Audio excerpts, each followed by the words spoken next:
हमने गौतम बुद्ध की जीवनी के बारे में समझ लिया, उनके सिद्धार्थ से गौतम बुद्ध बनने तक की कहानी के बारे में समझ लिया। अब हम बौद्ध धर्म की शिक्षाएं एवं सिद्धांत के बारे में समझेंगे। अगर आपने गौतम बुद्ध की जीवनी वाला वीडियो नहीं देखा है तो यहाँ पर आपको एक लिंक शो हो रहा होगा, जहाँ जाकर आप उस वीडियो को देख सकते हैं। उसके बाद आप इस वीडियो पर आएँ। तो ये सेकेंड वीडियो है हमारी, इसमें हम बौद्ध धर्म की शिक्षाओं एवं सिद्धांतों के बारे में समझेंगे। सबसे पहले यहाँ पर 4 आर्य सत्य हैं: अष्टांगिक मार्ग, त्रिरत्न, 10 शील और बौद्ध संघ। ये हमारे पॉइंट हैं इस क्लास के, जिन्हें हमें समझना है। 4 आर्य सत्य क्या हैं? तो गौतम बुद्ध ने अपने ज्ञान के दौरान अनुभव किया कि संसार दुखमय है। क्या है? संसार में चारों तरफ दुख मौजूद है। दुख का कारण भी है। उन्होंने कहा दुख का कारण क्या है? अज्ञानता। अज्ञानता किसकी? इच्छाओं की। हमारे अंदर ये अज्ञानता है कि हमारी जो इच्छाएं हैं वो हमारी पूर्ण हो जाएंगी, लेकिन हम ये नहीं जानते कि एक इच्छा के पूरी होने के बाद दूसरी इच्छा जो है जन्म लेती है। तो दुख है। दुख का कारण क्या है? इच्छाएं, तृष्णाएं, और ये इनसे हमें क्या होता है? अज्ञानता प्राप्त होती है। लेकिन उन्होंने कहा कि दुख दूर किया जा सकता है, जिसको कहा जाता है दुख निरोध। दुख दूर करने के उपाय दुख निरोधगामिनी प्रतिपदा। दुख दूर करने के उपाय क्या है? वो है आपके अष्टांगिक मार्ग। तो अष्टांगिक मार्ग क्या है उसे आगे समझेंगे।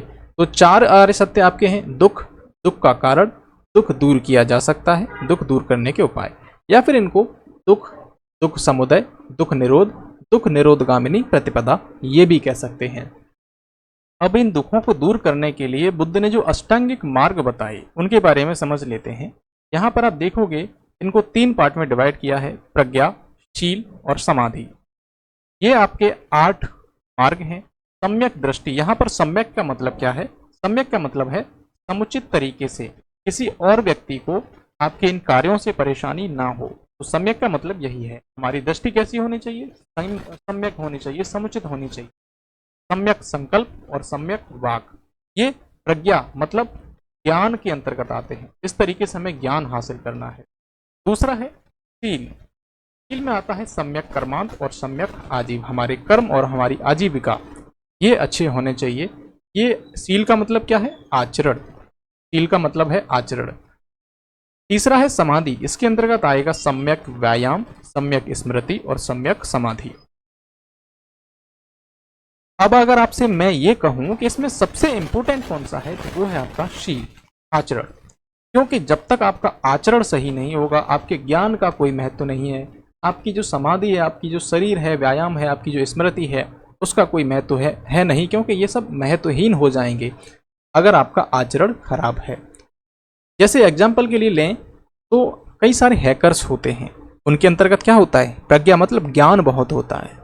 उन्होंने कोडिंग वगैरह बहुत अच्छी तरीके से सीखी है। अब वो उसका यूज़ कहाँ कर रहे हैं? किसी देश का डेटा उड़ा लिया, किसी के निजी लाइफ में इंटरफेयर किया। तो ये सब क्या है? उनका सील खराब है, आचरण खराब है। ऐसे ही आपने कई सारे आतंकवादियों को देखा होगा। वो अच्छे पढ़े लिखे होते हैं, लेकिन उनका कार्य क्या है? उनका कार्य है बेगुनाहों की जान लेना। तो ये सब क्या है? उनका सील खराब है, आचरण खराब है। तो अष्टांगिक मार्ग के अंतर्गत सबसे ज्यादा ध्यान दिया जाता है सील पर।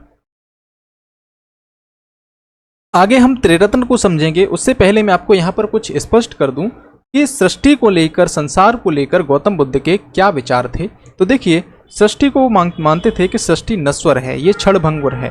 साथ ही ईश्वर की अवधारणा ये स्वीकार नहीं करते थे, वो कहते थे ईश्वर नहीं है। सेकंड और थर्ड पॉइंट ये है, आत्मा को भी ये नहीं मानते थे। तो ईश्वर और आत्मा दोनों नहीं है। लेकिन एक और चीज़ यहाँ पर ये है कि ये पुनर्जन्म को मानते थे। पुनर्जन्म किसका होता है? इच्छाओं का, तृष्णाओं का। जिस भी व्यक्ति की इच्छाएं अधूरी रह जाएंगी इस जीवन में, उसका पुनर्जन्म होगा। तो ऐसा ये मानते थे। साथ ही ये मध्यम मार्ग का प्रतिपादन किया इन्होंने, मध्यम मार्ग। वहीं आप जैन धर्म के अंतर्गत आप देखोगे कठोर तप, बहुत ज़्यादा हार्ड उनकी तपस्या हुआ करती थी। इन्होंने मध्यम मार्ग अपनाया। गृहस्थ लोग भी इसका पालन कर सकते हैं। पाली भाषा को अपनाया, जो कि जन सामान्य की भाषा थी। बहुत ही नॉर्मल चीज़ें उपासना के लिए इन्होंने अपनाई। तो ये मध्यम मार्ग हुआ। अब हम समझेंगे त्रिरत्न। त्रिरत्न बौद्ध धर्म के, वो है आपका बुद्ध, धम्म और संघ।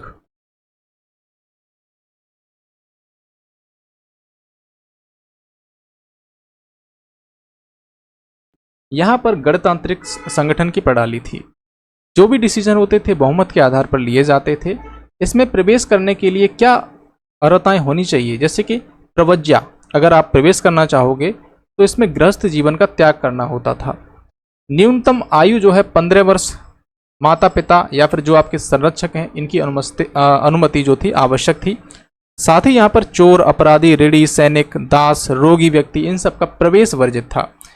अब ये बहुत ही प्रैक्टिकल बात है कि अगर आप चोर को, अपराधी को और किसी ऋणी व्यक्ति को अपने शरण दोगे तो आपके संघ के लिए वो ठीक बात नहीं है। आपके लिए ये सब लोग बहुत बड़ी समस्या खड़ी कर सकते हैं। साथ ही संघ ज़्यादा समय तक फिर नहीं चल पाएगा, क्योंकि बहुत सारे विरोधी हो जाएंगे। हम किसी चोर को अपने यहाँ शरण देंगे तो फिर पुलिस परेशान करेगी।